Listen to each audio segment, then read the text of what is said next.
today we talk about how can you fix this problem or know how you can do that on your Angry Birds so app. So all you have to do, so you just click here on settings, click on it here.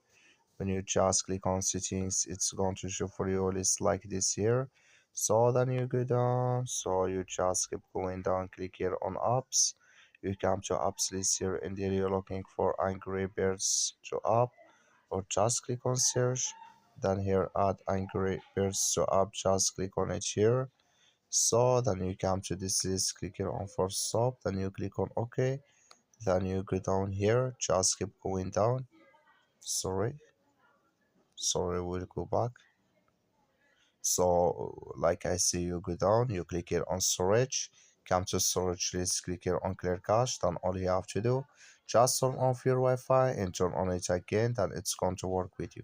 That's all you have to do. Thank you for watching. Don't forget to support us by liking, subscribe.